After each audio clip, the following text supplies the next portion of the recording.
And we are live. Welcome to episode 13, which is also kind of our Halloween episode. So there's something going on there. I don't know if it's Satan sending us a message or a ghast or a ghoul, but during today's episode, we are kind of missing a couple characters. I know y'all got to meet Liam last episode, and because Big T is getting married, but this week neither of them could be here. Liam got the flu, and Tyler's getting married, but because of that, we brought in one of the biggest characters in our community, being the pasta man himself, Fettuccine. Yo, thank you for having me. How you doing? Good to have you, man. So, how have you been? I feel like I saw you a couple weeks back. Yeah, I've been good. We just closed out CNFT then Rare Bloom. So I feel like I've been running around the country, going from event to event, meeting so many incredible Cardano community members. All these people that we've been talking to online for the past year and a half, 2 years, and finally getting to put faces to the names and understanding that there are people behind the screens is really, really awesome. My experience with CNFTCon was so mind-blowing because you meet these people on Twitter, you talk to them in all these Twitter spaces, but then you meet them IRL, and they are completely different than what you imagined them to be. Right, it is so funny seeing which ones kind of like align with how you pictured them in your head, and then some are like completely different. Yeah. It's funny. It's people will walk up to you and be like, "Hey, I'm Kevin." I'm like, "Hey, Kevin, nice to meet you." And then they would be like, "But my Twitter name is XYZ," and I'd be like, "Oh, it's you." Yeah. I know everyone. Was there anybody that came up and was like, "Hey, I know you," and then they never told you who they were? Everyone. Literally fucking everyone. That's why when I met Viva, when I met Fart, when I met you, when I met Cash, when I met anybody that was actually doxxed, I kind of like leached myself to them because I'm like, nobody else has doxed themselves at all. So Right. But going to a CNFTCon, what was your favorite part of that? So I mean, my favorite part obviously was meeting everybody. Unfortunately for my booth, all of the stuff that we shipped to get there, like all of our merchandise, all of our carpets and stuff, that never showed up. So that was a little bit unfortunate, but it was still great meeting everyone. But the after party that we threw, I mean, it was Angel Baby Hit Squad, Goat Tribe, Play Nation, and Digital Life. That was by far the most fun part of the weekend for me. That day I smoked like way too much weed. I took way too many edibles, so I ended up going back at like 10:30, like passing out. but next, but also at the same time, that was like business for me also. Like it's talking to people, meeting people, getting high. Maybe that part wasn't the business, but you got to do what everybody else is doing. Right, exactly. So then post that you went to Rare Bloom. Mm-hmm. How was that, man? Rare Bloom was great. I think it was definitely a different community there. So I think CNFTCon was more like the degenerates, the fun, the partiers, and all the NFT projects, whereas Rare Bloom was more so, I want to say like the builders, the like DeFi and coders and developers and stuff like that, and that I think was a lot better for networking and extending your business and just building whatever you're intending to build and creating relationships there. CNFTCon was much more of like, let's have fun together. We've had this entire shit show. Yeah, the shit show of the past year and a half. We need to celebrate. So that I really did appreciate it being back to back, where you kind of had that dichotomy of fun and then all right, now let's get back to work and really push this forward. which of the conventions did you like more though? I can't say that I liked one or the other better. I think I definitely had a lot more fun at Vegas and CNFTCon. But then the relationships and the things that I worked on at Rare Bloom is definitely Yeah. irreplaceable. So Yeah.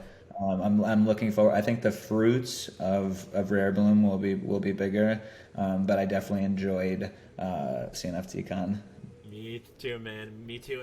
Next year, both Big T and I, we are kind of planning to do more with like going live and then like posting videos and then like kind of interacting more so with the community during it. But because it was the first whenever I'm like, let's just go out and meet people, build relationships, Right. get fucking Yeah. high, get do And it, fall do it. asleep at 10 p.m.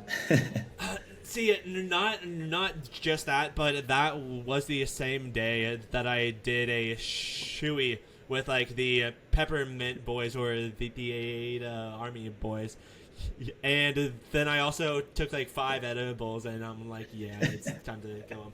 But let's talk about your big NFT project, which is Angel Baby Hit Squad. yeah.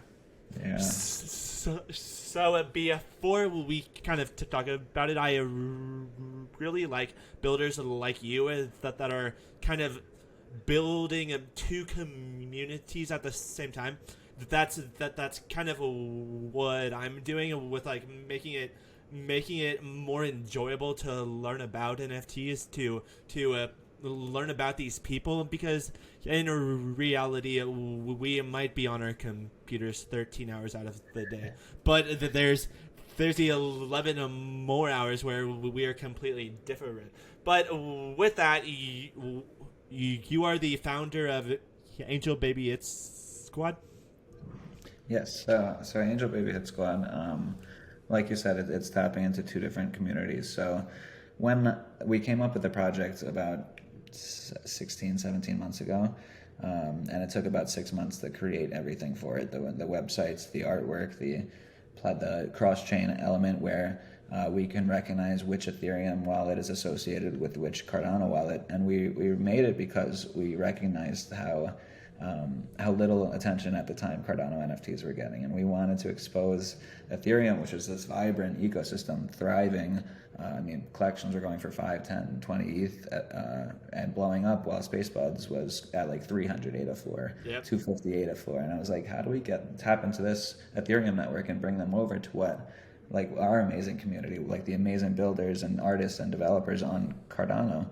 So I came up with the Ethereum NFT with Cardano utility. So when you have the Ethereum NFT, then you get airdropped a bunch of different NFTs Yep. completely for free into your Cardano wallet. And hopefully what kind of made me fall in love with Cardano would make them fall in love. They would get all these incredible artists and pieces and then interact with all these different communities. Yep, and you've kind of like seen that blow up in the past like 6 months, where there's like so many people like, let's bring this project over here, do this, because you kind of like set up that groundwork to do that.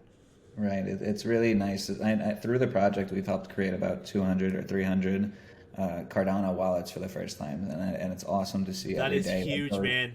Yeah, those people interacting and like buying a Universe 25 or a Clay Nation, and they tweet about it. Who? I'm looking behind you, so or a Goat Who? Tribe. They buy Who? these NFTs and they tweet about it. So it's so awesome seeing like the people that we directly onboarded into our community loving Yeah. it and sticking around, and then seeing that growth over time with the seals coming in and everyone Sales. everyone paying attention. I love it. I think it's incredible, and it was extremely needed. Our space Same. was kind of feeling tired. People were getting angry at each other, and it really brought new life back to Cardano NFTs. Good. And Good. it's exciting seeing all the things that I've been fighting for the past 12 months come to fruition, and Yep. really like now we're the talk of the town. Yeah, like I love seeing people with like 50,000 followers come and talk shit on Cardano, talk shit on Soul, because like with Wab, I love Wab. I love what he's doing because he's actually bringing controversy, but he's backing it up and like buying shit, telling people I do love Cardano, but then he's bringing that like comedic side of things. So you can either teach people, you can kind of like pick them up, build them up, or you can just be fucking hilarious. So the fact he's kind of doing all of that with 50,000 people that he built over on Ethereum that have made a lot more money than any of us have doing this, it feels so good, and I don't get why so many people are like fuck Wab, fuck Right, Wab. and he's providing constructive criticism as an outsider coming into the space and saying what we could do better as a community, and that's incredibly valuable. And I think that for anybody to oversee that and be like his opinion doesn't matter, we're the Cardano crew, I think they're short-sighted and they don't see that that is what we need to grow our ecosystem and push us further. So I really appreciate it too, and I think people coming into Cardano NFTs, like they might do it as a joke initially, but the more you tell a joke, the less funny it gets, and eventually people are going to start thinking it's serious. So the more people who are talking about Cardano NFTs, the more beneficial it's going to become, and eventually everyone's just going to be doing it. Yep, it's only a matter of time. Next bull market, like everything, you are building everything, I'm building everything, everybody's building in, and we are kind of in a bull market with like Cardano NFTs. But when it comes to crypto in general, holy shit, this is terrible. But when both that bull CNFT market and also a bull crypto market hit, everything that we've been building these past 10 months will blow up, and it'll be so much worth it. But let's go and talk about Angel Baby Hits Squad. So what was the influence on making babies with guns? So Angel Baby Hit Squad. So I knew I wanted to do the Ethereum NFT with the Cardano utility, but I didn't know what I wanted the subject of the artwork to be. And my girlfriend has a clothing company called 99 Angels NYC. So I was like, all right, I'm gonna do angels, but I wanted them to have a dark side. I wanted them to be like to have guns and rocket launchers and knives and make it interesting tattoos. And I really love that idea of like a Renaissance angel, like if you're walking through the streets of Italy and you see a statue of an angel, it would be like a cherub, a baby. Yep. But then I wanted it to have that dark side. But I wanted it to be like that purveying image, something that an angel has been around forever, since the beginning of time. In all lore, any biblical text, there's always angels, and if they've been around for thousands of years, they'll be around for another thousands of years or forever, since the beginning of time. So it gets past that image of like an ape, which is hot for this month, but it might not be hot next month, or whatever other animal there is. Ducks. So, yeah, ducks. Ducks are a big thing. What's your view on these ducks, these apes, all of these NFTs that are pumping because they copied a very popular trend? What's your view on that? Yeah, I think everything has its time. I care much more about who's behind a project than what the artwork looks like. Yep. And I like to be proud of what I create. I mean, I know that if I were to come out with a collection, I would want it to be something that I could show my friends and my family and be like, this is mine, like this is what I created, and be very proud about it. If I just took a collection from another blockchain and put it on the Cardano blockchain, I wouldn't be proud about that, and I wouldn't be like talking about it every day and showing people and branding it and stuff like that. So I think that, I mean, to each their own. It's fun. It's a fun pump. Yeah, it's But a but it's for a myself, when I'm looking for a long-term position, it's those are the ones I kind of stay away from. yep. Completely get that. So you just liked seeing the bad part of babies, and so it's kind of like funny. We have you on this episode because I had just was on TikTok for 2 hours, like looking at people that go and analyze these like 1,000-year-old pieces of art, and so many of them were babies. So I'm like, he's gonna say that, and I know it. But you are also bringing that like modern part of it to it with guns. Right. It taps into that old that image, that classic image of an angel that you're always going to see, Yeah, but it gives it that new age feel to it. And then so that, I mean, it kind of ties into like the way that we're branding the project. So we have angels for the good side, and then we have demons coming for the bad side. So hey, whatever companies that we end up wanting to build with or partner with or grow with, they can choose which ways kind of align with what their values are. So if it's a tattoo company, then we'd more likely partner with them for demons. yeah. If it's a clothing company, then we'll partner for angels. Like extends our brandability to anything and touch anything. So I'm really excited about that. Dude, so am I. Like, I've been meaning to buy one, but every time I go on JPEG, I end up buying like $300 worth of something, and I'm like, shit, man. But going off of that partnership part of it, what is the hardest part about bridging that gap between Ethereum and Cardano? Yeah, so I mean, initially we had to build the bridge, like get the partnership with Lovelace World, which was that was like I had a call with that team about a different thing another time, and they were like, "Oh, we built this thing, but we don't really know what to use it for." So I'm like, Yeah. that was when the light bulb went off, and I'm like, I need to use that for my project.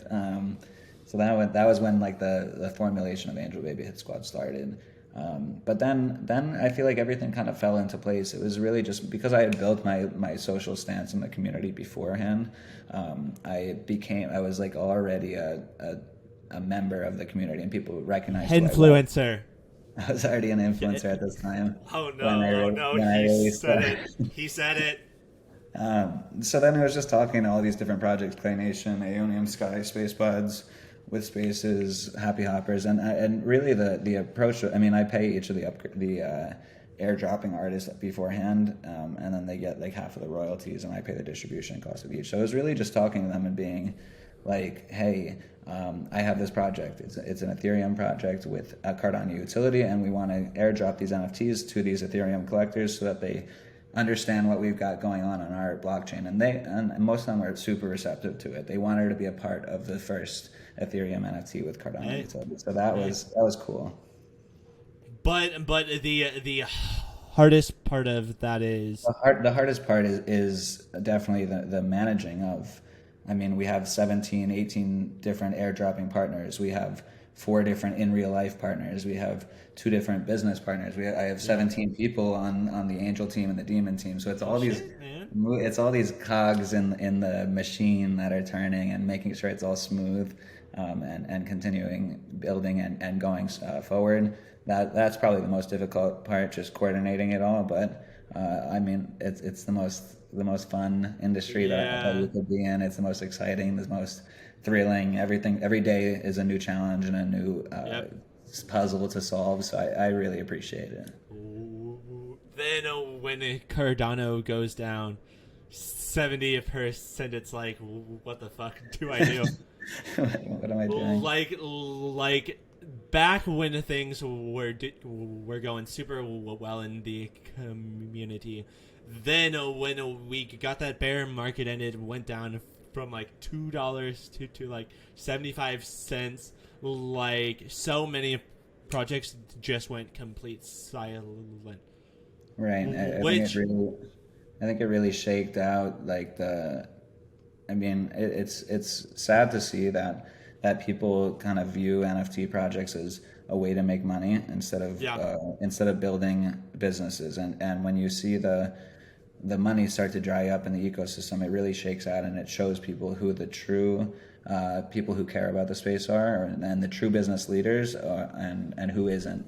And I think that a lot of people were really just opportunistic and seeing a bull market. Oh, I can make $100,000 this if I put in a few months of work. And the ones who are sticking through it and continue building and putting that effort in for their communities, like, sure, the money's drying up, but when the bull market does come back around, or if you establish alternate revenue streams and figure out ways to keep your project or your business alive and thriving regardless of NFT sales or royalties, that's who we see will really take off when we come back around. Completely agree, man. So you sound very, very excited about Angel Baby Hits Squad.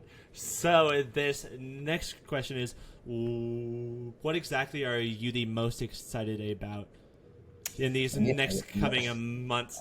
We have so much coming. So Angel Baby Hit Squad.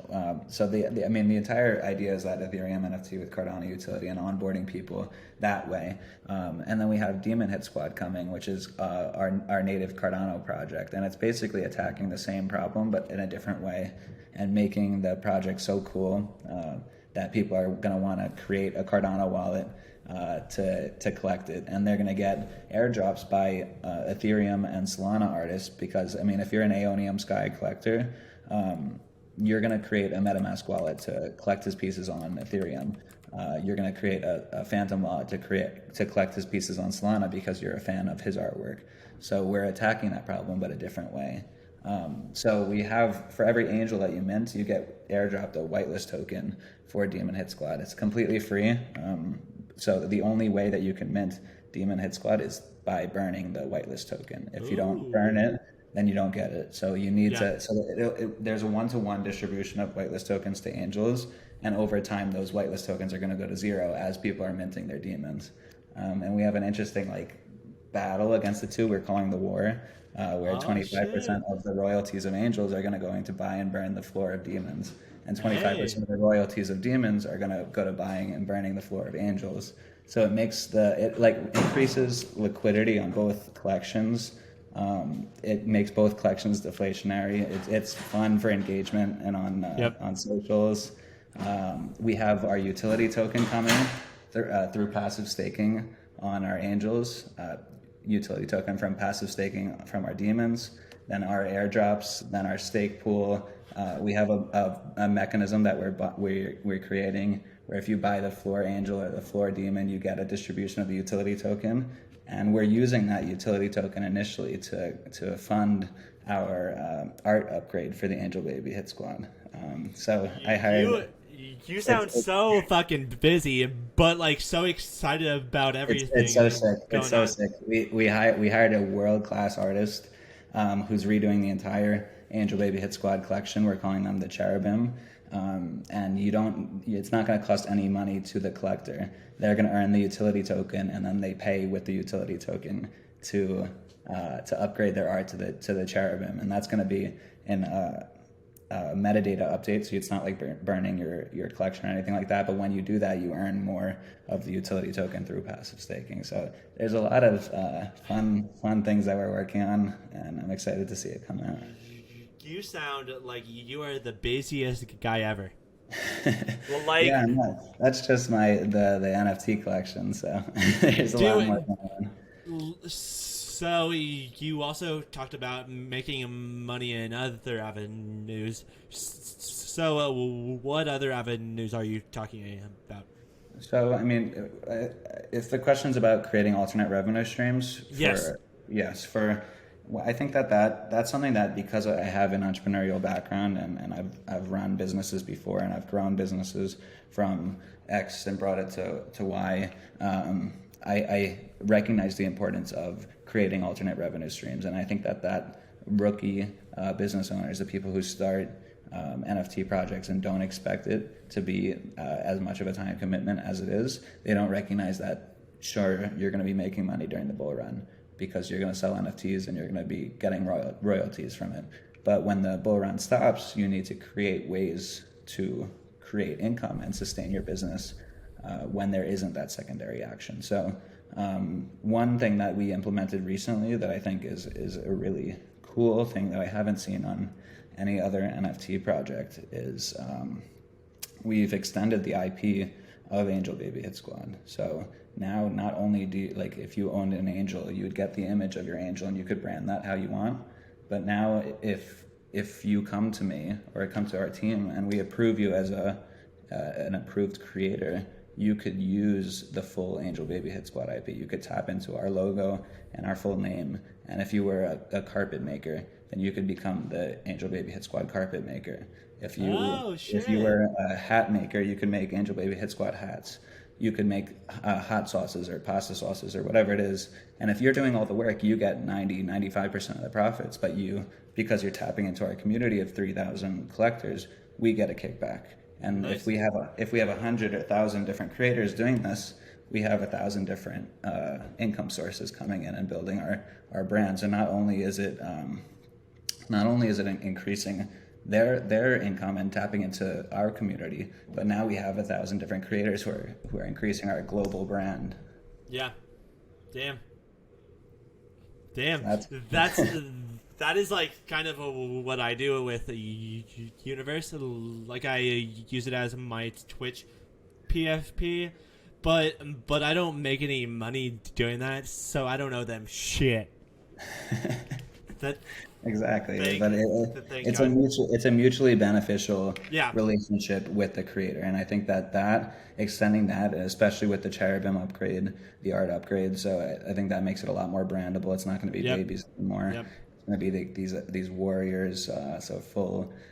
Shit! Upgrade. And then having the demon hit squad too, so that if you are in this like darker sector, if you're into like punk clothing, whatever.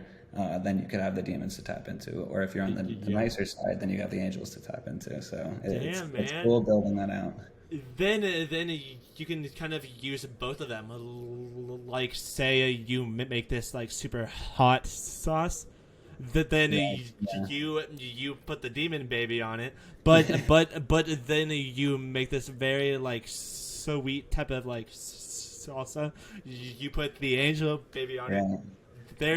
There's so much you could do there, and that is the real Cardano utility. That's the real utility. So let's kind of like leave Angel Baby It's Squad. Recently, we've seen Cardano NFTs go to floors we've never seen before. Like over in Ape Society, isn't it at like 6,000? 7,000, something fucking insane. And then we are also seeing other projects like Mallards, Dirtbirds, fucking so many other projects going to such high highs. Why do you think that currently is? I think people are starting to realize that one ADA isn't $3 anymore. I think they're realizing, all right, maybe it is closer to a 50-cent piece, and maybe we should reprice our collectibles at such at whatever that is. So I think that people got out of that mindset where, all right, every ADA is $2, and now they are seeing it that they could request more for their NFTs, or they could sell it for more if they chose to and held out for more. And people are recognizing that these are truly collectibles and they're not going anywhere. And they're valuing those for higher. And I always said it that I think that when the Cardano community rallies behind one project and brings it to a certain level, then people will recognize Cardano NFTs are viable. Before, when the floor of our top collection was $1,000, people were like, "What's the point of going to Cardano? If the top I can make is $1,000 on $100 mint price, it's not that exciting." But when one collection goes for 1,000x, 100x, then people are like, wow, I could actually make money on Cardano. So that's what I was waiting for the community to come together behind one project, bring it to these insane numbers, and then the rest would follow suit. So I love that it's actually happening. Even like I've been tweeting about it. I've been tweeting about it for 8 months, 9 months, and people are finally listening. Hey, like you said, you say something enough, it's bound to happen. So, right, yeah. So, what do you think is going to be the next like 2000 Cardano NFT project? Demon Hit Squad. Oh shit! What a safe answer. What a safe answer. With that, I very very much agree to it. But it's also kind of the sentiment where like we've kind of like bottomed out with the community. Where if you were here 12 months ago, then and you only joined because you were like, damn, I can make $900 on a 100 min. Then those people are gone, and now the actual collectors are here. Now the new people that we met back at CNFT Con or Rare Bloom, and now those people are here. We are onboarding new people, whether they come from fucking Ethereum, from broken ass Solana. We are creating a new community where we lost like 75% of our old community that we did have last year. So kind of like how Cardano bottomed out. Our tiny Cardano NFT community also bottomed out. I agree with that. I think in this bear market, we not only did we shake the creators that didn't deserve to be there, we also we shaked the collectors who were speculative and who just wanted the 1000x. They didn't truly believe in collectibles or wanting to be a part of a community or wanting to build something special. They just wanted to flip. And I think that the collective shaking of projects, of rug pulls, the collective shaking of collectors left behind the true builders and left behind the true collectors. And that's what happens when you have the new wave of people come in. Now they're trying to pry these NFTs out of a lot stronger hands. So that's why we're seeing these bigger numbers than we were before. So do you have a favorite NFT? I mean, aside from one of my angels. Oh my god! Did you guys know that he's got a NFT project called Angel Baby? It's Squad. I don't think anybody's figured that out yet.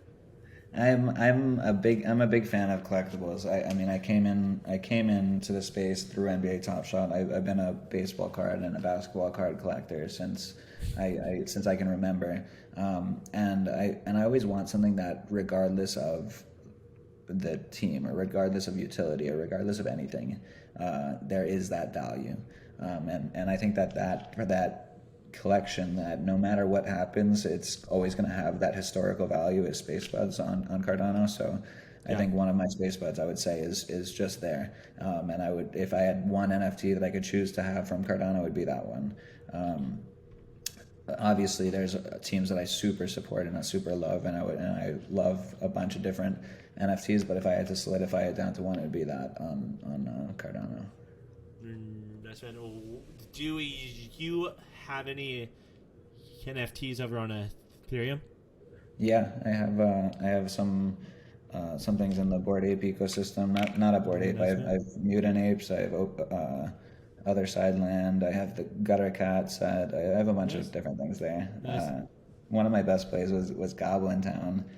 Oh my god, I hate those so much. Like, maybe because I'm not in the Ethereum community at all, but when I see a ugly ass goblin, I'm like, fuck this shit.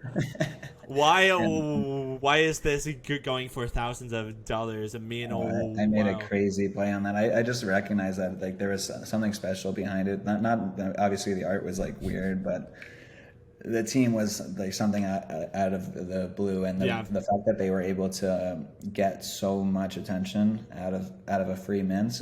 When I saw it, I like sold a bunch of one token that I have and bought like 18 Ethereum worth of it, and then I flipped that for like 50, 60 Ethereum. It was a good price. So this is the way you keep Angel Baby its squad afloat. I fund it through. No, I keep everything very, very siloed. My project is a registered company. I think that's another thing too, where people kind of just throw together an NFT collection and don't realize that. I mean, you're actually creating a business. So I mean, I have a proper setup for everything. Good man. So because it is kind of Halloween in a couple of days, have you ever had any scary CNFT experiences?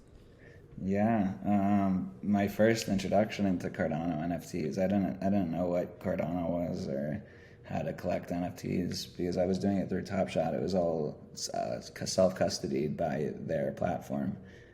So when I heard about Cardano Spacebuds dropping, I went on Coinbase and I bought my first Cardano, and I minted through their website with my Coinbase wallet, 2 of them. So I lost those 2 buds. I can't ever get those back. Man, damn. But then I created a Cardano wallet correctly, and I used the remaining to mint whatever I got, and started my journey from there. So two buds are lost in the Coinbase wallet because of me. Damn. This guy. Those could have been like super fancy, like super like dinos or fish bowls, fucking sharks. One of them was a floor cat, but one was a 6-gadget panda with a rocket launcher. Jesus Christ, man, Jesus. But it's okay. My most dangerous CNFT moment was when I was doing a giveaway because like I'm an influencer and all. So I did a giveaway, and then I ended up sending that giveaway to somebody that was like some type of bot. So I fell for the easiest trick in the game. The easiest trick in the game. I did that too before, where somebody makes a fake profile, but it looks the same as the person who won it. I've sent that before. Yeah.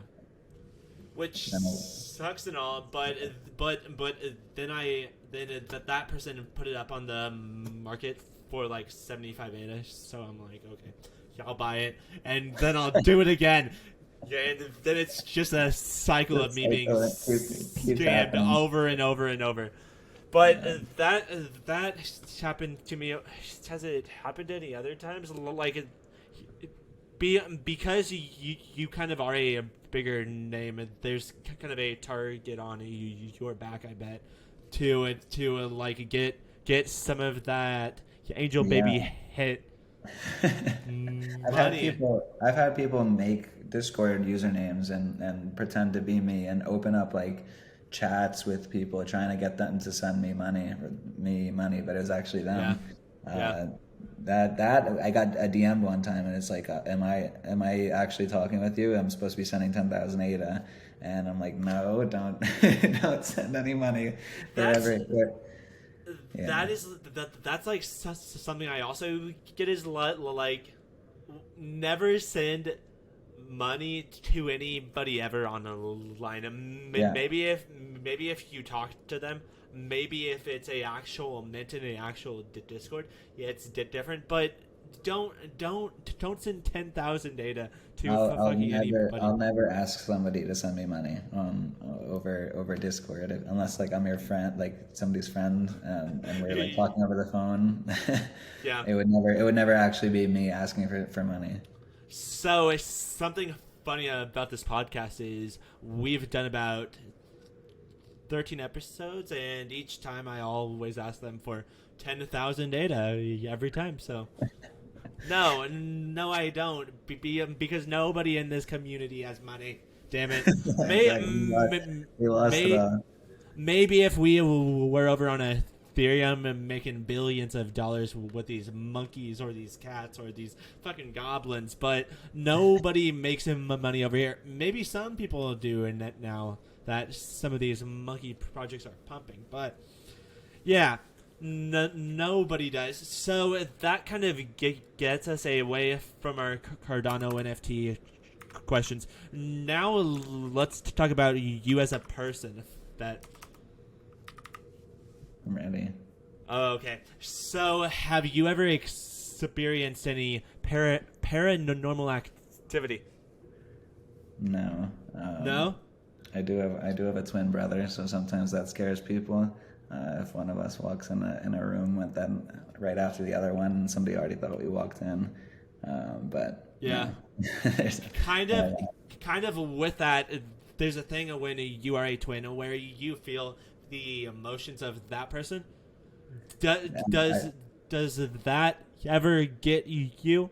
Or so I've thought of songs before, like I'm thinking of it, I'm like humming it in my head, and he starts singing it. There was like he was on a phone call one time, and I was sitting with my mom, and I was like, he's gonna say this word, watch. And it's like a really weird word that it wouldn't make sense to come up in a phone call. And then as he's hanging up, he starts to say the word, and he hangs up. And my mom's like shocked that I knew it.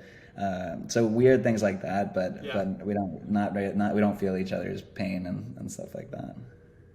That's kind of paranormal, but it's like paranormal in the same way where you guys haven't known each other this long, so you guys don't know what they're going to say, right? Kinda, but right. This was like a weird one. I forget what the word was. It was like it was a word that didn't deserve to be said over the phone. It was so out of context, and I'm like, watch. Yeah. I had a feeling that he was going to say it, and I told my mom, yeah. What do you say? That's paranormal activity, or is that just like? I think that's just like intuition, something like the ability for minds to connect, even though we don't really realize it. That could kind of go one in one with paranormal activity, where you might see something like I don't remember what it's called, where your brain like thinks of something and then you wake up and you're dreaming. Right. And then you like see a goblin come out and say, yes, buy me for 50 like, but with that, back when I worked for the U.S. government, because I did for a tiny bit, somebody on my team, first off, he was a bit of a crazy guy. Like, he grew up in a government family where they paid for fucking everything. Very like a spoiled, kind of an asshole. Kind of loved the attention, but he like sat me down, and this felt like a fucking exorcism. Where this is me and him talking about goblins, ghouls, fucking phantoms, fucking vampires, werewolves, and like how he has like seen all of these things. So because of that, in that like moment, I'm like, maybe they are real, but maybe I'm just super gullible. But the way I see them is it's kind of like God, where because we can't see him, we don't know. Right. Yeah. So like you meet those people that are the biggest atheists out there, and then like God sends them a message, and next day they're going to church every Monday, Tuesday, Wednesday, every day. So it's one of those things where our minds are so weird, where I don't believe in paranormal activity, but I also don't believe in it. You could be convinced. See ya. All I need is a fucking goblin to come over and poke me while I'm sleeping and say, you should move all your Cardano over to ETH, and I'll fucking change my religion immediately, man. Holy shit. But because of that, and then you also meet people that they've got these like night terrors that they get all the time, and the brain is weird. So maybe it is real, but maybe we just don't get it, right? Yeah, we don't have that special brainwave where we can see them, and instead we just have to listen to stories and hope. And hope that they are not real. Hope they're not real. No fucking way that this is gonna happen to me. Till the day a goblin fucking grabs me by my toes, rips me out of my bed. But like, so it's so easy to say it's not real, but then you also hear people say, one time I woke up and my face was covered in blood. Things like that, which could also be a way of like seeking attention and all. But I believe it. I think there's definitely things out there that I just haven't been exposed to, and I think it would be remiss to say that just to go out there and with a hard stance that none of this stuff is true. Yeah. So I think that everyone should keep their mind open if that was a question that they were considering for themselves, if they believed or not. I think that it's very limiting to have a hard stance on things like that. Part of me wishes paranormal activity is like an actual thing, because if a regular occurrence. Yes, because if that is real, then also with that, magic would also be real, and these ghosts would also be real, which to me that would be so badass, because we do have electricity, but it's kind of limited to cords and batteries.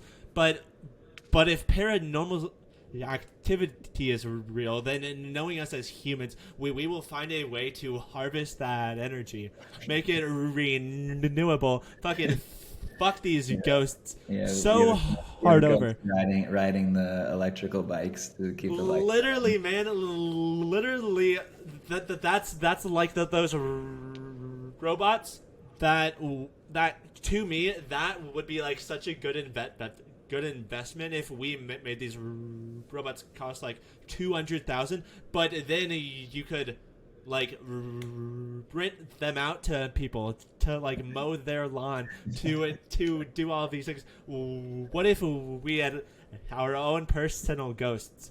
My great grandfather from the Civil War comes back and begins mowing my lawn, and that'd be so cool. Incredible. I think, yeah, I agree that I think that also that if there was a stronger prevalence of them, then as bad as it could get, then it would be equally as good. There'd be on a spectrum of what way the paranormal activity could come. So you could be exposed to the awesome side on the good side too. Do you think that if we went to a war with ghosts, we'd be able to win? No, because every time we lost somebody on our alive side, they would join their army. Not exactly, because I think with like, because there'd be infighting. We have technology, right? So if ghosts turn out to be real, then we'd find a way to turn them back into humans. Fucking like Frankenstein way, where we turn them back into humans. Then that would push us so much further, because it's like people can't die. People just change bodies, which after that big long war, which might be like 30 years, kind of like with World War II, how that ended up advancing our technology so far. Right. We are kind of at a time where, like, where do we go next? Maybe Cardano NFTs. But I think that's the solution to the war is Cardano NFTs. As long as people were buying more ape pictures and buying more angel babies. Buying more angel babies, I think that would actually win us the war. We would have the angels battling for us on our side. Now that'd be some real Cardano utility, though. That's the real utility. I'm gonna start using that as the branding, as the marketing for the project. Like Do it. when the ghost war comes in 30 years, you better have your angels ready. You you either need your angels, which are maybe like the medics, but but the demons, those will be our soldiers because Is that by then we will be 300 pounds, like right out of a Pixar movie, like floating back, right. floating around? Yeah. So by then, like we will need fucking these bots, these fucking CNFTs to fight our own wars because My bags are packed. I'm ready. I have all the NFTs I need. oh my god, you would be a fucking like warlord if that was the case. Yeah. But we kind of went off on a tangent That's there. a tangent. But that to me is a good type of tangent. Like Right, exactly. for a 2-hour podcast where you keep the topics going, you And keep now it entertaining. Now I know what I need to prepare for. Now, like just in Yeah. case the ghost war comes, I need to bake that utility into the metadata for the angels so people are safe. Well, if paranormal activity is an actual thing, there will definitely be a ghost war. So please get on that. I'll get on it. Okay, so do you like horror movies, Fet? I do. Yeah, I watch. You I do. watch none of them. What is the best horror movie and what is the worst? What's the? There's 3 parts to it, and I'm trying to remember the name of it right now, but yeah, I'm blanking on the name. It's like this old lady. This family moves into the house, and there's like the darker side. So I'm gonna look it up. You said old lady. Insidious. That's Ah, yeah. that is like one of the 4 ones I've seen, and I shit my pants during every movie. Those ones I really liked. There's another one that I thought was funny in a scary way, where it's this like it was like 12 people stuck in an elevator, and the lights kept going out. I think it's called Elevator, and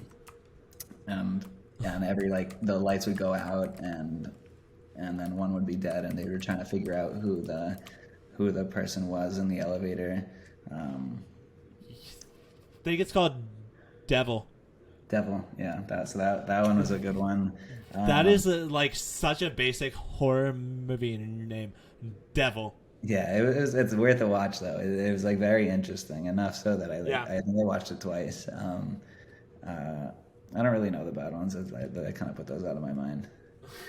So I've seen maybe 5 horror movies in my life because I don't see a reason to be on edge that much. I like it. I like pretending that I'm there and what I would do to try to fix, like, to get out of the situation, and like. What would you do if you were trapped in a elevator and people kept dying? What would you do? You have to watch the movie first. I can't spoil it. Okay. So I can tell you what I'd do. I'd fucking like rip my face off. So and next time the lights turn back on, they'd just see me with no fucking face. Like he's already screwed himself. We can leave him. Yeah, be. not even the devil would come after me at that point. They'd be scared. They'd be scared of you. Yeah, because I've seen the devil. I've seen the devil. I've seen the angels, and I beat the shit out of both of them. But because I've seen like 3 movies in my life, probably Insidious would be the worst. I liked it. I liked it a lot. Both the best and also the worst because because I've only seen 3. Maybe I've seen Annabelle, but I don't Yeah. remember that at all. Like at all, mostly because I blocked it out of my mind. It's that thing It's too much. where if there's something that terrifies you, you do your best to just block it out. That Forget is about me. it. That is me in every horror movie, every dinosaur movie. Gotta just block that shit out. Every dinosaur movie too. Yeah, yeah, Like the Land Before Time. It was so. dude, that shit's terrifying. Seeing a dinosaur that's nice. It's so No. scary. Yeah, it's So not for scary. me.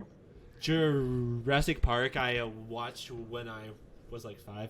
That shit's also terrifying for a 5-year-old. Even if it's like because Slow motion. because all of them are, but it's terrifying as a 5-year-old to go and see that dinosaurs aren't as nice as that they are in Land Over Time or Land Above Time. Yeah. But not a big horror fan. Would you say that's your favorite genre of a movie? No, I don't think it's my favorite. I mean, I appreciate I guess the artistry of it. I think it has its time when it feels right to watch, but I don't think it's it's not my go-to at all. I watch it once every year, once every few months, not regularly. What is your favorite genre then? I like action. I'm a big fan of the old Italian gangster movies. I watch those a lot. You look like the type of guy that would be into those. Hey. Yeah, exactly. I get together with my family at Christmas and at Thanksgiving, and we watch one of the old movies, the ones that we've watched 100 times. So I like that a lot. That's like me and my family with comedies. Like we are all a bunch of big softies. So because of that, nobody in my family likes being on edge. So maybe an adventure movie, but that's kind of pushing it. Like as soon as somebody gets shot, the tears begin pouring. Yeah, then you block it out of your mind immediately. My dad begins hiding behind the couch. Shit's terrifying. But with me, I prefer comedies. Not because I watch a bunch of movies, but because I don't watch a bunch of movies. Whenever I do, I like something simple, something that makes me laugh the entire time, and not something that's got me on the edge. Because it rubs off too. It gives you content for when you're having your podcast. Then you can come up with jokes on the fly. Yeah, that which we could also do with horror movies, because I could talk about all the times I shat my pants watching fucking Insidious 9. Fucking bawling my eyes out oh, why does everybody have to die? But that's with CNFT con, doing a shoey out of a Aussie sweaty shoe. I did that because of the content. Right, and it also makes you immune to coronavirus. I think if you subject yourself to that. To a Aussie's old sweaty shoe. Yeah, it gives you immunity for future diseases. Have you ever done anything super dumb when you were super intoxicated, Fet? Yeah, I'm sure I have. Do you remember any of them, or have you just blocked them out? I blocked them out. I was too scared of what I did. Oh yeah. Yeah. Yeah. So many bar fights. So many dead people everywhere. I see dead people everywhere. Yeah. Oh shit. But so going off of that, if you were in a horror movie, where would you hide? Um, I've heard of the zombie apocalypse. Like the best place to go is like a Costco. You like lock yourself in a Costco, so you have all the food and supplies and TVs that you could want. But I don't know what I would do. I feel like I would go into like the mountains or something like that and have experience nature hundreds of miles away from anything, and hopefully get good at hunting, get good at foraging, and tap back into the hunter-gatherer roots of what we used to be. Set up a tent, get good with a knife and then a hatchet. I think that would be a lot more interesting of a story. Well, I've got my space suit, so I'm going to the goddamn moon, and no zombies on the moon, baby. Me and your boy Elon Musk will make a family up on the moon. Yeah, he wants to have as many kids as possible, so you could be his new bride. Oh, I wish I could. Like that's why I'm growing it all out to catfish Elon Musk. Elon. Yeah, which isn't a bad idea because you surround yourself in very, very smart people. So it's like if anybody survived the zombie apocalypse, it'd probably be him. Right. Yeah. Because there's kind of a level where like he would have the biggest bounty on his head, but I feel like he's so much smarter than everybody else is. Those are the most valuable brains to the zombies. So yeah, the bounty would be a lot stronger. Shit! They did. Than the standard Cardano NFT collector. We would. So I feel like it'd be good to have Elon Musk on your team because as soon as the zombie ate his brain, then zombies would take over the world, though.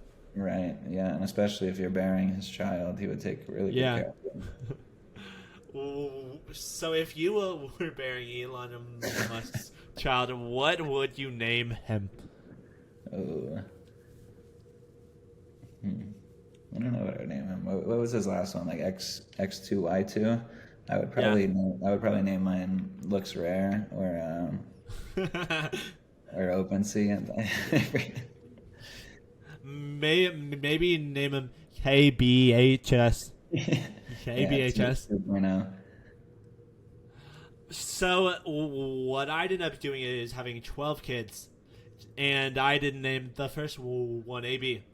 The second one, CD. Third one, then it just finished the alphabet. Why 12? Wouldn't it be 13? Huh? Wouldn't it be 13? 13? I don't know the alphabet, man. Wait, there's 26 letters. Well, why did I think that there's 24? Okay, am I dumb? I don't know what's missing.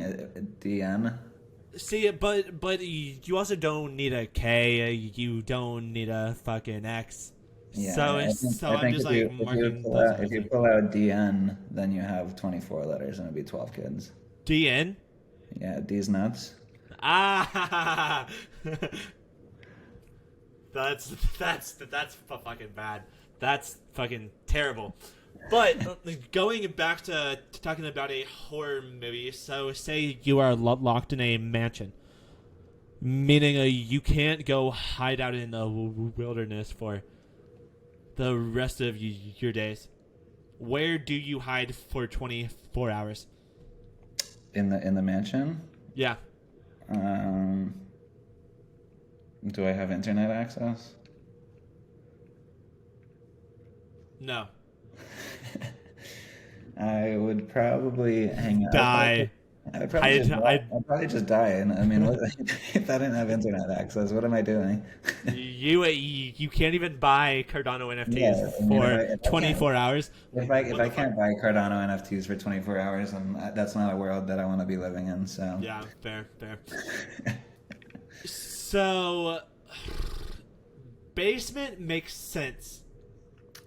Basement makes sense, but that's also where all the terrifying shit goes on. Right, and so, you don't have natural light. If you wanted to get like a suntan while you were locked up, then You, that's like a. I would probably do like the living room or something. The They call it suntan. they call it the living room for a reason, and we want to be living. But then maybe I might go to the dead room because Uh, then nobody will they wouldn't go even look there. there. They wouldn't look. Yeah, yeah. Everyone in there is dead already. Why isn't there a dead room? It's That a massive wait, oversight by the architects. maybe that's the bedroom because when you go to sleep, you kind of die for 6 hours. But like maybe the attic then, because then I can get my tan on. So by the time he comes up, everything will be dark, and that'll be like super dark also. You could do the attic because then you don't have like any access to food. It wouldn't be comfortable. Um, you probably only get to see like the shingles of the top of your house. I think See, it's this like is it's the worst of everything. So I think that's a good option. what does that even mean? Are you being condescending to where I'll hide in a horror movie? No, Yeah, no. Let's. it would also be inconvenient to get to. So I mean, it makes sense. Where have people hid when they needed to hide? No, nobody ever hid in the living room.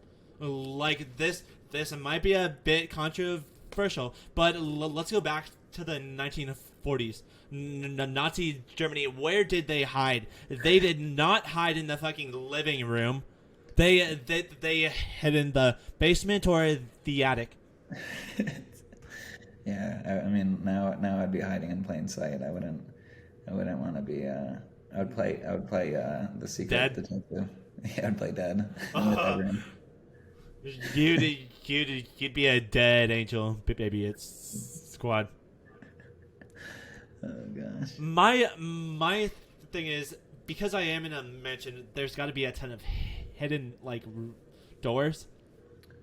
Right. So there's got to be a door down to hell or like something that goes down like 30 feet. Maybe a bunker. Yeah.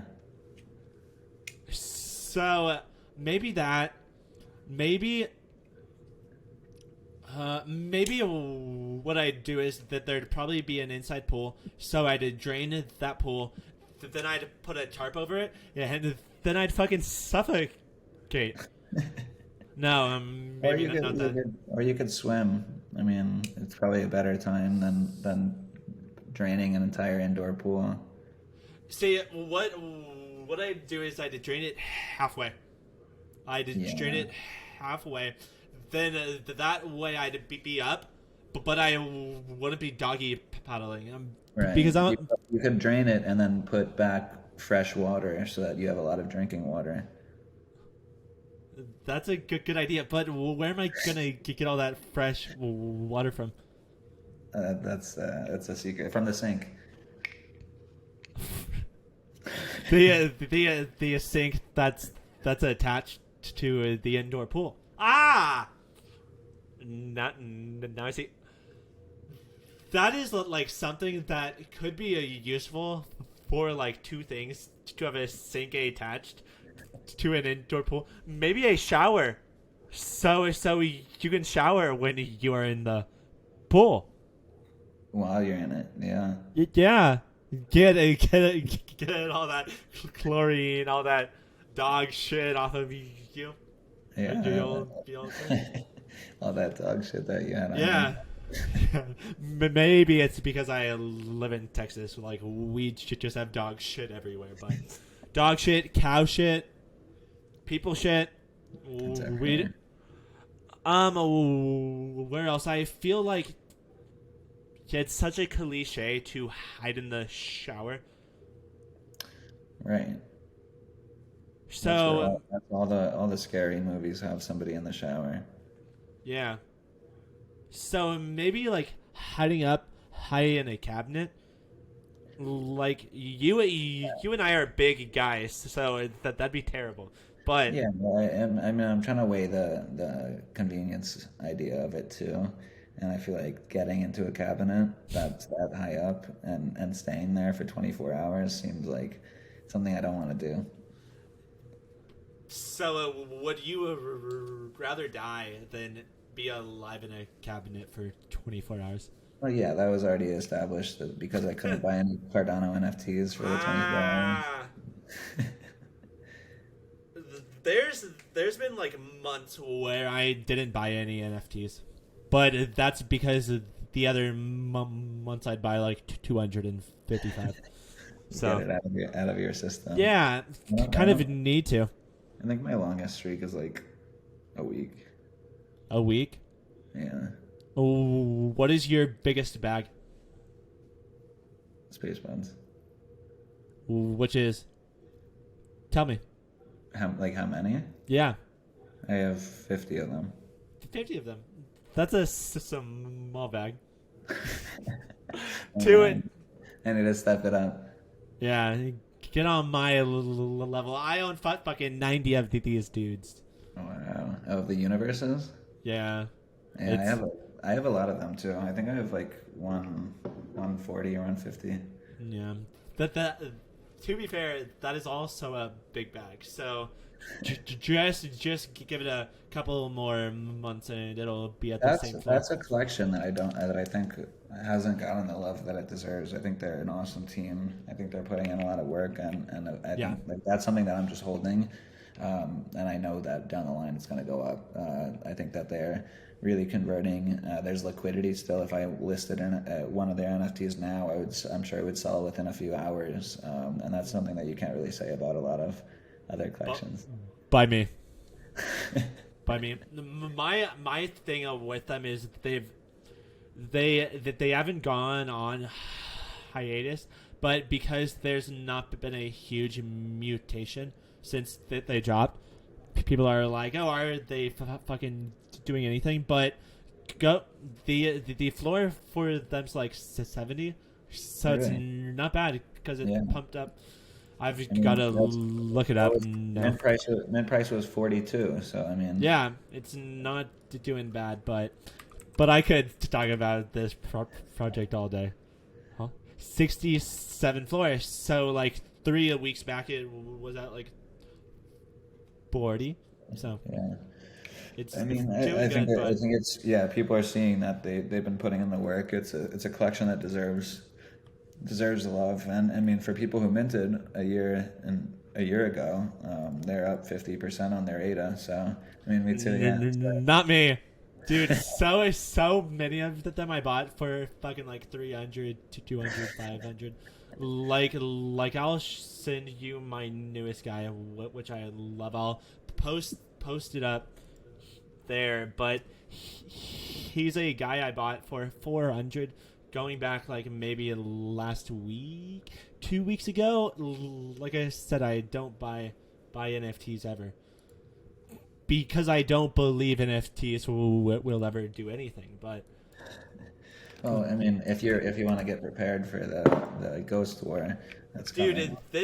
this guy would fuck up a ghost. Check your Twitter, Fet.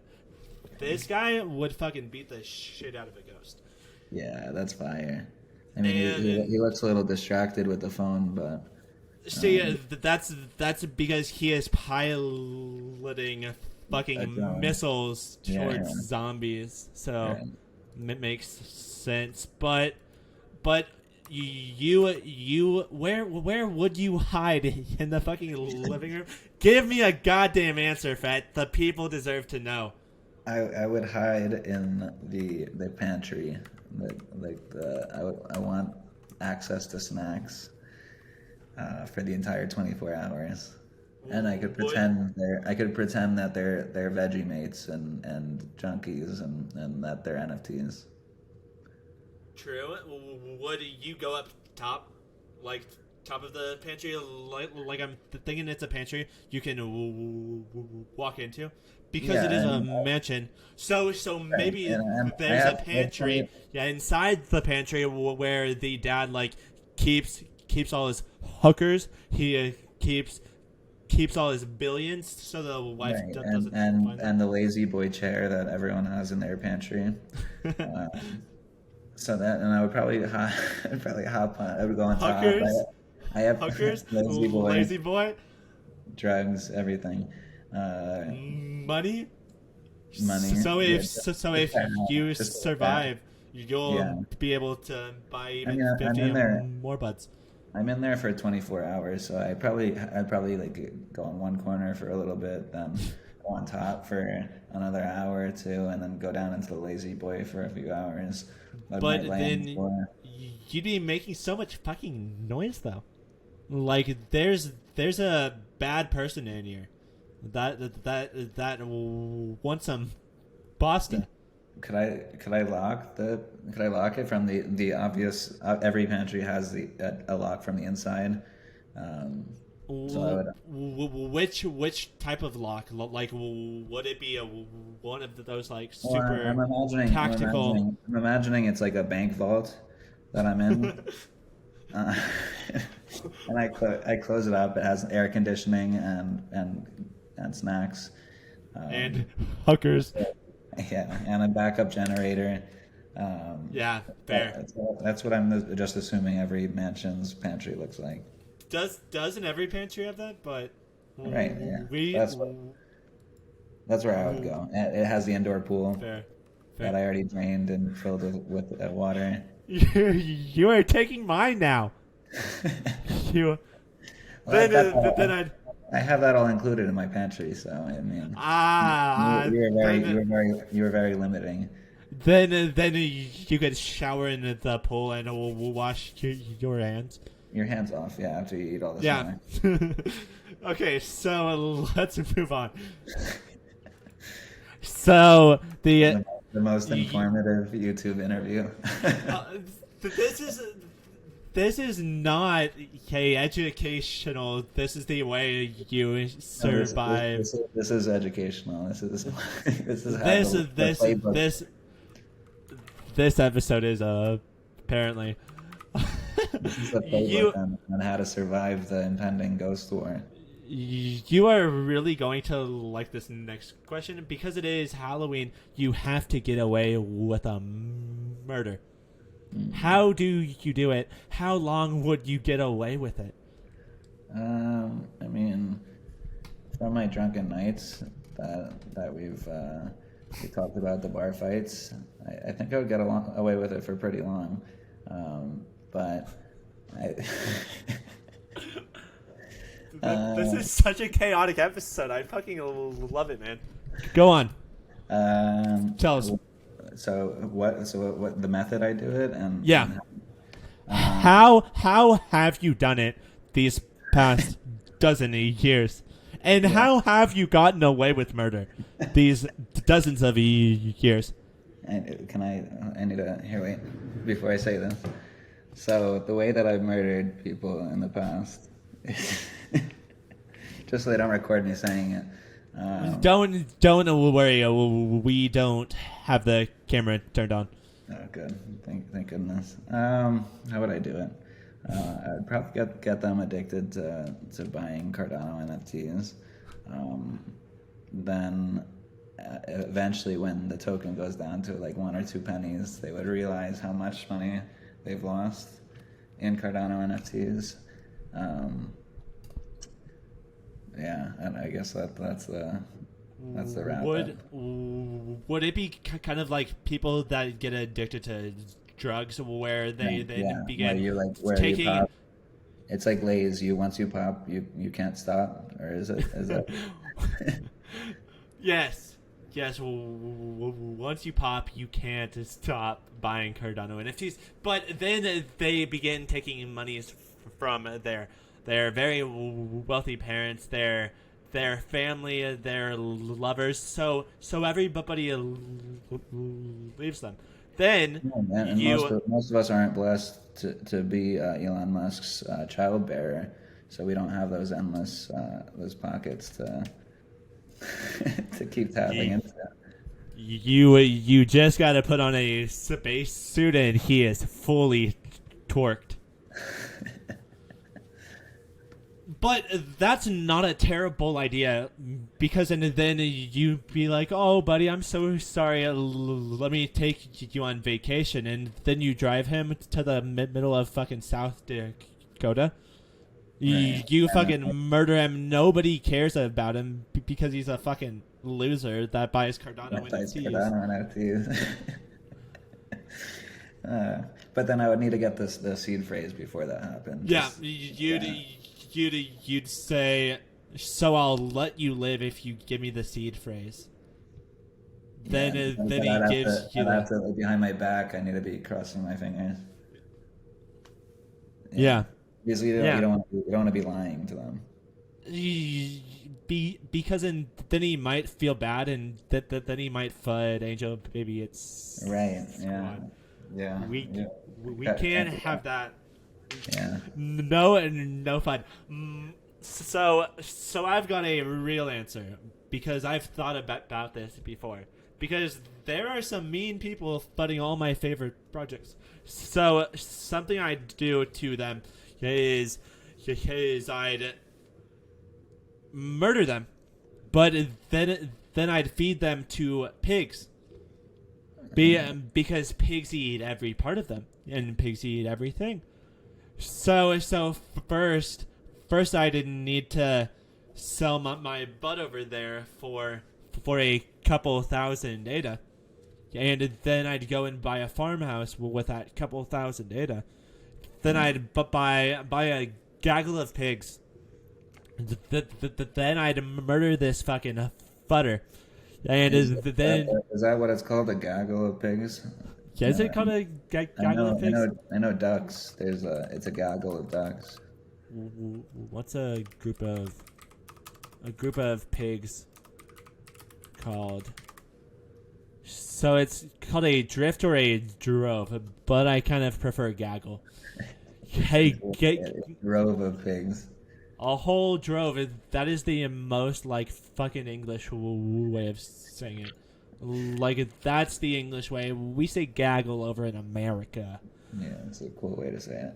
But then I'd feed them to the pigs. Okay, and another good way is to like wrap them up in like fencing, like super tight, so it just like breaks up their body, and then toss them in a lake or something. But that is also hard, because then you have to toss them in a lake, which I mean, I buy Cardano NFTs. Yeah, you don't. That fun. The only shit I toss is a couple thousand ADA into the newest rug. But well, I mean, with the pigs, then you could go full circle and have bacon for breakfast, and then once you're done with the bacon, then there's no remains. Bacon for breakfast. Bacon for breakfast. Fucking pork chops for lunch. Yeah. Fucking pig toes or whatever you do with pigs for dinner. Yeah, pickled pig's feet. Pickled pig's feet. Yeah. That is the sign of a serial killer. If he eats fucking pickled pig's feet, yeah, if he buys Cardano NFTs, he's probably a murderer. But then how long would I get away with it? After doing that, I'd probably sell the farmhouse because there's no remains there. So I'd probably get away with it forever. Yeah. It's obviously not that hard. I mean, Fettuccine is doing good. He just had to change his name to his like favorite pasta dish. Like, nobody will ever find him. Exactly. Yeah. I'm hidden. I'm hidden in plain sight, like in my living room. Yeah. Which I'm not sure that would work. So, pantry. So pantry. It's a close second. Yeah. The bank vault pantry. Yeah. So how long has it been since you murdered that person?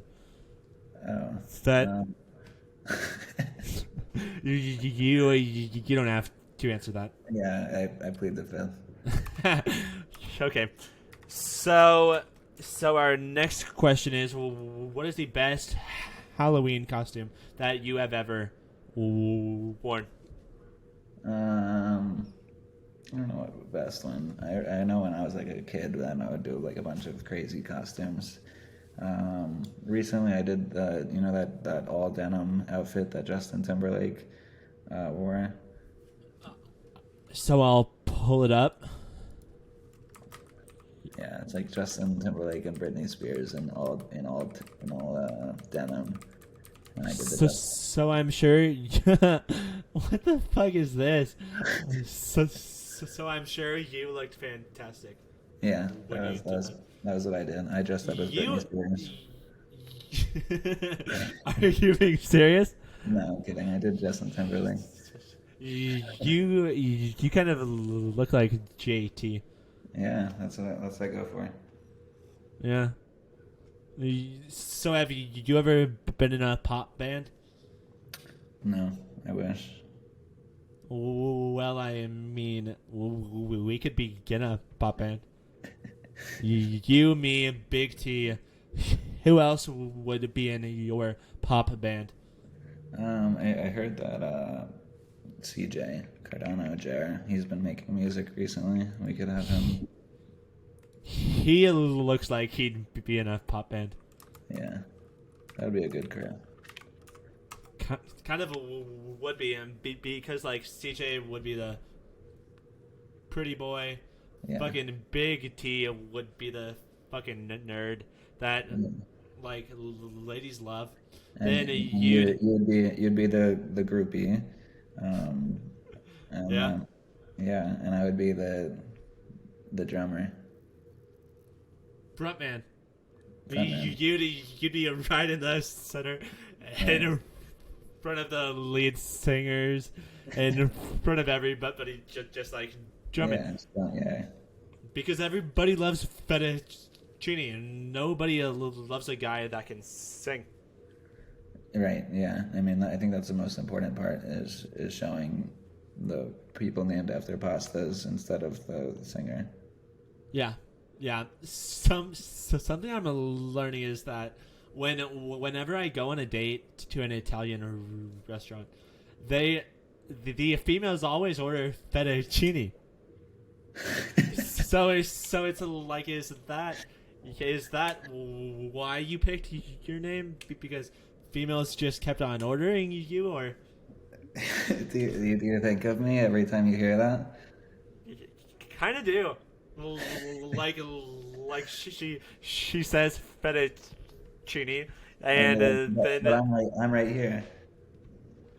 You are everywhere to me. No, that's what you say to them. I'm right here. Why are you talking about fettuccine? Ah, that's what you say. That's what I say. Yeah, but it's a good name because anytime somebody is like in a grocery store, they're reminded of me every time they're on a date with a woman, and then my mind goes blank immediately after because I'm just like thinking about all those moments I saw you and how dreamy you looked in your Black Angel baby hit hat. Yeah, and then your black blazer. I'm like, oh my god, I miss that boy. Yeah, it's a constant reminder of me, and that's what I like about the name. And also a constant reminder to everybody that this is the man you should do your best to be. Right. Yeah. I mean, it's a great type of pasta. It's thin. It's filling. It clings to the sauce well. Yeah. My favorite part of fettuccine is the richness of the sauce, which kind of fits the personality of you. There is so much richness in you that simply being in your presence blows my mind. Makes me so excited for the rest of my day. Yeah, that's how I feel when I look in the mirror.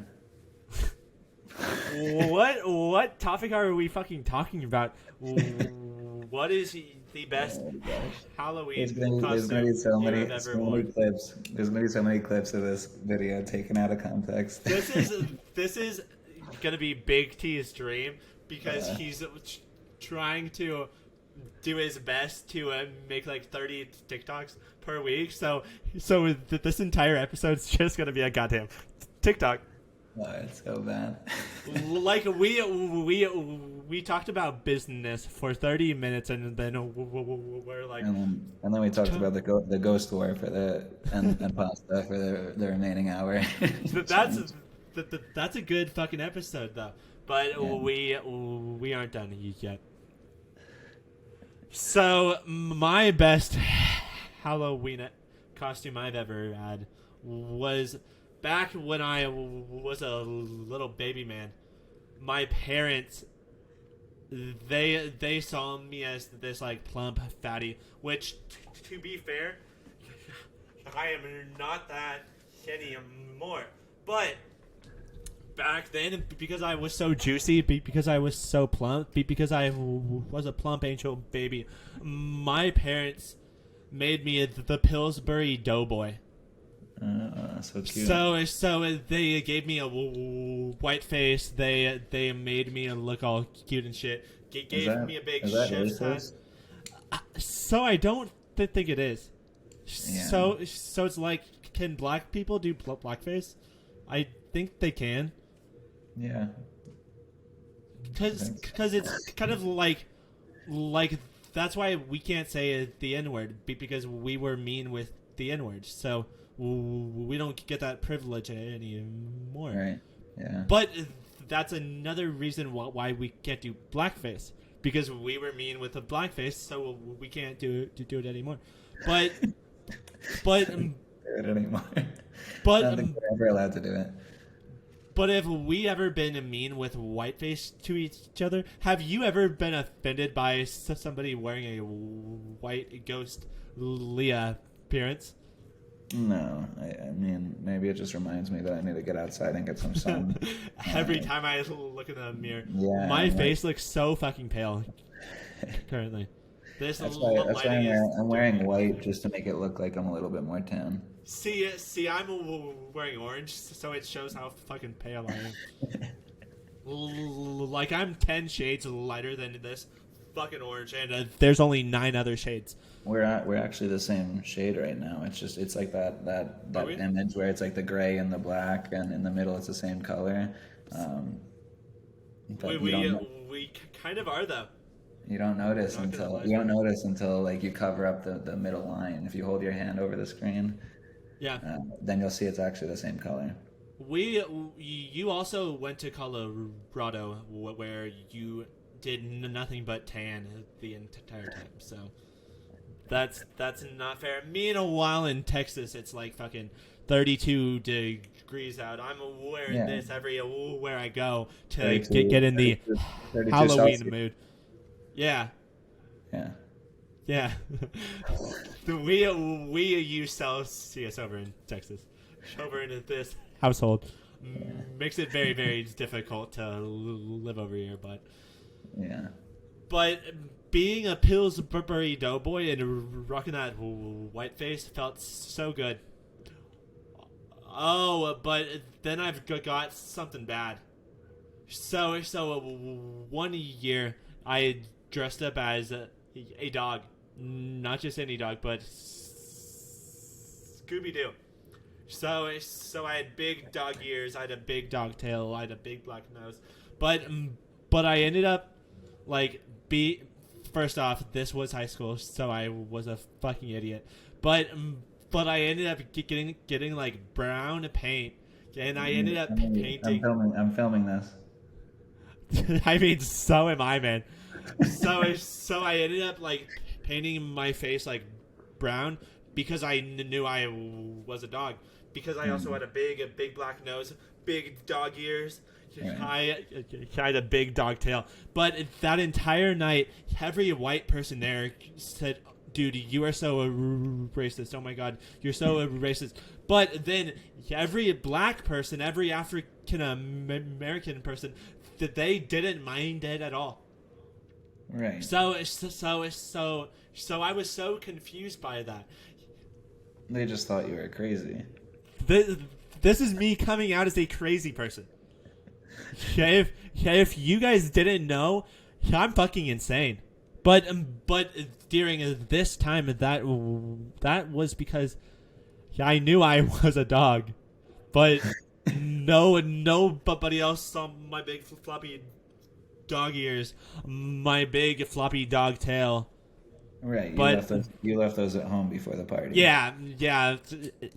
So I also didn't wear a shirt or pants. So I just went there butt naked. I mean, dogs don't wear clothes, right?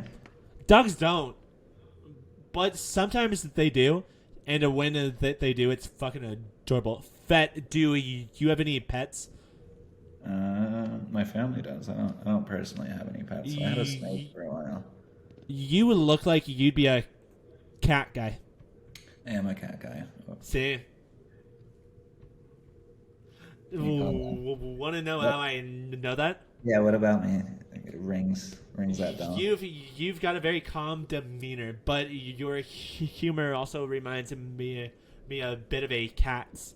Like your very sly remarks, your very sarcastic answers, your very backwards ways of saying things. That is the way a cat would talk if it was on my podcast. If a cat were to joke, it would be similar to. Yeah. Is that due to preconceived notions about cats, the way you think that they would talk? Yeah. Dude, I've met so many cats before, and all of them talk a lot like that. Right. Yeah. Yeah. We need more cat NFTs on Cardano. Yeah. What do we have? We have BCRC. Right. What else? What else is there? Going on. We have the cat space buns. We have a lot of like cat ears. We have Party Cat Society. We do. Makosi, is that a cat? Yes. Maybe we've got enough cats. Yeah. What is the type of animal you'd love to see a NFT of? Like if I were to drop another project. Yes. I don't know what I would do. I feel like I want to get out of the animal meta. What's one that hasn't been used? Maybe like camels, has that been used? Yes, it has, and that was the first NFT I ever bought. Really? Yeah, camel. Camel Club, baby. 7th floor. Let's fucking go. Koalas, kangaroos. Have they been used? Have you ever heard of a capybara? Yeah. Those boys are fucking adorable. Yeah. Also, Zoomers love capybaras. So I'm tired of the entirety of the Cardano community being an average of 57 years old, bald, 10 kids. Let's bring some Zoomer blood. We need some more new blood like me to lifen up all these fucking boomers in here. Yeah. Capybara. What would the name be? Capybara Club. Bored Ape Capybara Club. So it's both apes. Because you can't hit the moon if you don't have an ape in the project. You can. What's that new duck project that reads symbols? Lunatics. Apes. Lunatics. What's their floor at? Wait, 170, 180. Which they're not a monkey, even though they look like a fucking monkey. That's why it was close enough. That's not me futting it, because I didn't say anything bad, but I did say they do resemble a project I've heard of called Bored Ape Yacht Club. So But my quote unquote racist Halloween costume was a Scooby Doo. Yeah, I like it. I'm glad Fettuccine approves. Holy shit. Okay, we've got one more question. So, what is the best thing that your parents have ever told you or ever done for you, Fettuccine? The best thing that they've done for me, I mean, they gave me life. They Yeah. put a, they, they put a roof over my head and food on the table. Uh, they gave me a drive to fight, to build what I can build. My family is very entrepreneurial. I think my dad, my brothers, my aunts and uncles, my grandparents on both sides are all entrepreneurs. So I was never siloed into a professional work career.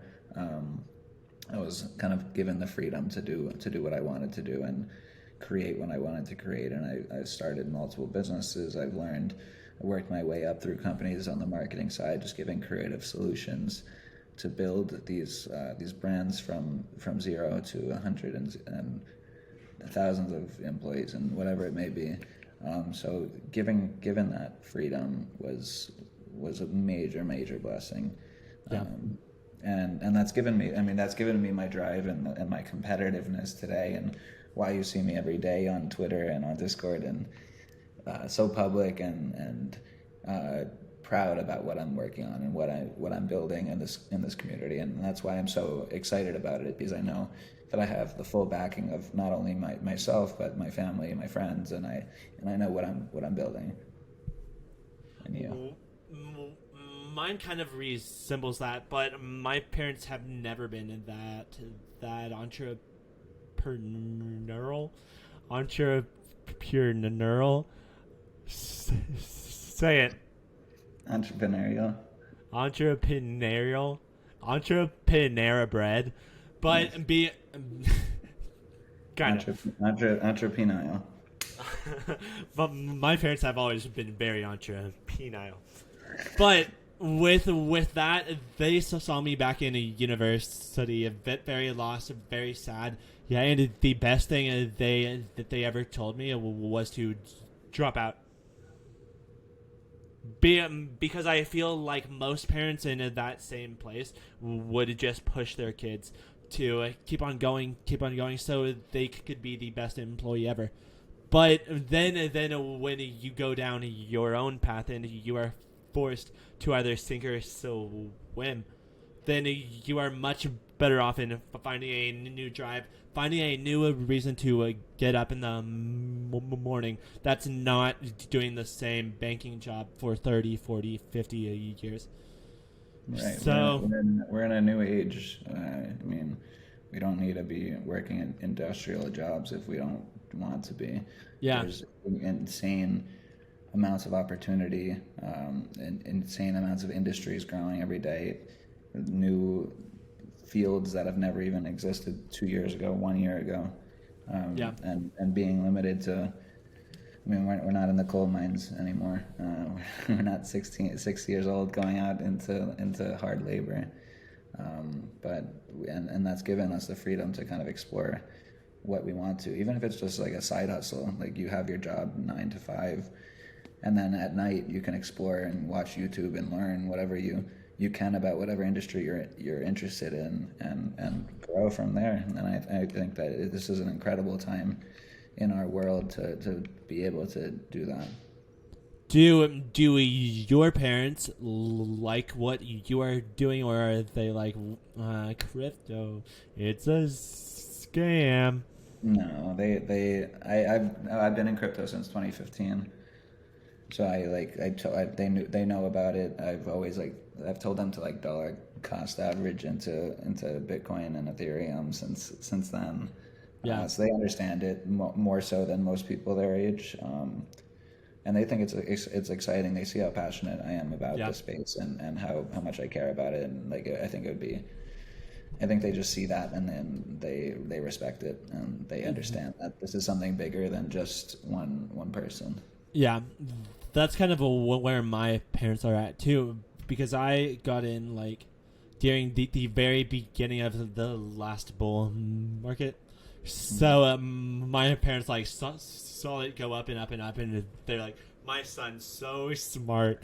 Look at what he's doing." But then when it all dropped, my parents were like, "Son, what are you doing?" And because I live with them, I get to hear their lovely and nagging all the time, which is fine. But with that, like the way that they've let me keep on doing what I'm doing with the podcast, with Twitch, which in both of those ways I'm growing audiences in Right. two very And different places. what you're doing now, it will pay dividends when the next Yeah, bull market comes. You're setting your community up. You're building this brand that you and you guys are working together and creating. And the people that are consistently putting in the effort and building their communities or building their projects or building yeah, whatever it may be during this time are going to see the serious yeah. rewards that the next time the new collectors come in will create. Makes me feel super good that the biggest Cardano YouTubers, they are getting the same amount of views Right? That's per incredible. episode, which makes me very very happy. It But means you're the biggest Cardano YouTuber.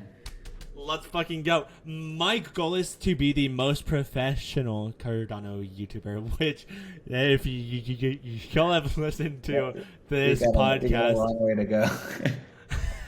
No, my thing is all of them are so like, this is what the graphs are doing. Nobody learns the personality of Fettuccine or Viva or Fart or fucking Jub or Max or Connoisseur. So my job is bringing a personality to these people, which then in return brings a personality to the community.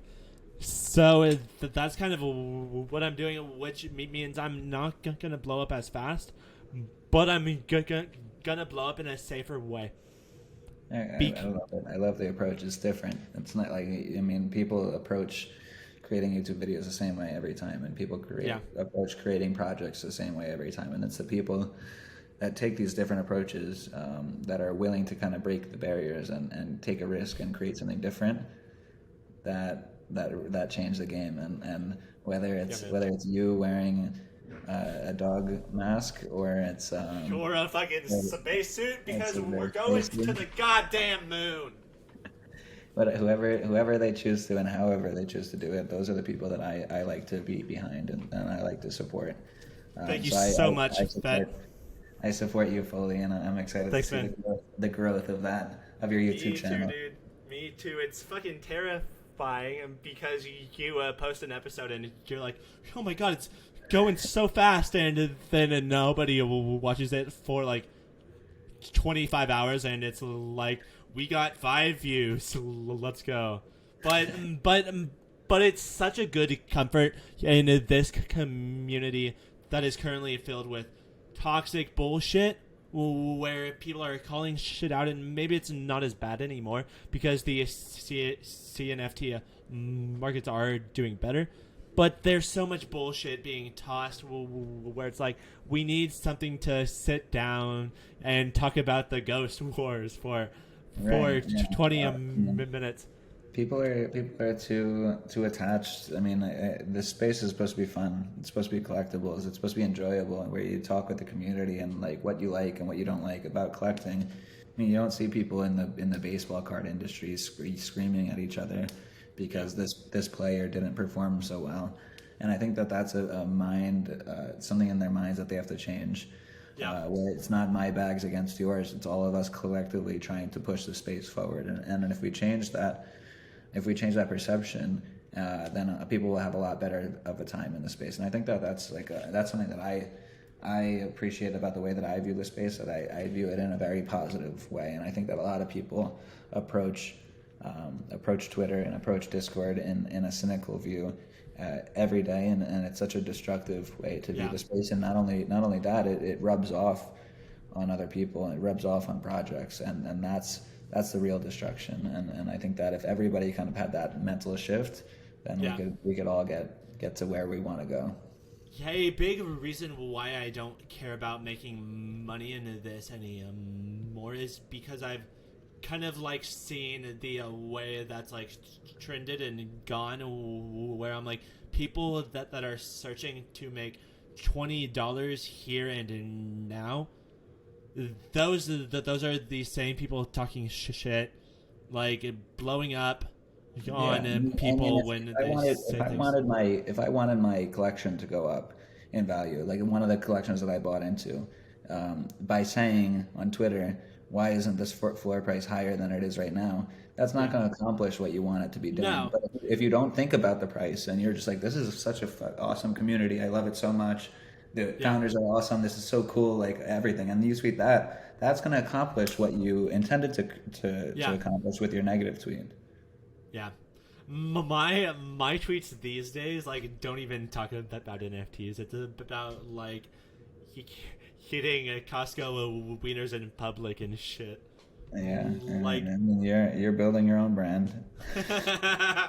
Well, what a weird fucking brand to be building. Like, not saying that there's anything wrong with that, but eating Costco wieners in public, guys. Like, really? It's a good deal. You know that Costco loses money on them just to get people on the door. So Big T and I think Jub were going off on me because I said I changed my diet from quesadillas to going to Costco every day. And fucking Jub and fucking Big T fucking went off on me saying how dumb I am for that, and I'm like, fuck y'all. Yeah, they're just makes jealous. no sense. That's me using the system. Yeah, it's jealousy. The way that they're upset that they can't do it. They could, but they are worried about what other people might think. When they're just deep throating 7 hot dogs and you've ascended. You're past the rows of public judgment. I don't care anymore. That's why I go live on Twitch. So that's jealousy. They don't. Yeah. People wish they talked like me, so that's why they come in my Twitch chat and say, haha, he's faking it. Bitch, maybe I am. What, faking the hot dogs? No, I'm faking my speech impediment. Because I am. That would be a commitment. Don't, please don't flood me, man. I won't. I've built it up so hard. I've already drafted the tweet. Stutter boy let it slip for 30 seconds. He didn't stutter once. I think he's lying about the entire thing. Fair. Because I did. That's like during the second episode, I went in and I edited out like half of my stutters, so I sounded like a fucking robot the entire time. Made no sense. So after that, I'm like, this doesn't need to be a 7-hour process. Like, let me just go in, record with Fettuccine, talk about the Ghost Wars, tell the people what they need to hear, then let me get off and then edit it for maybe an hour, then upload it, because it's so easy. You get off on every episode? Huh? You get off on every episode? Yeah. So I go back and I watch it in public as I'm eating Costco hot dogs. Good, yeah. I get off on every episode. Yeah. My ego is like kind of big, but that's because I need it to be big. Because if you have a small ego and you don't think you are worth it, then you'll never be worth it. So there needs to be a middle ground with that. Convince yourself first. It's like they say, like, how can you love anybody else before you love yourself? Yeah. Yeah. Fettuccine, do you love yourself? I'm a lover. I love everybody. Going to CNFTCon, I thought you'd have the biggest fucking ego. Did I prove you wrong?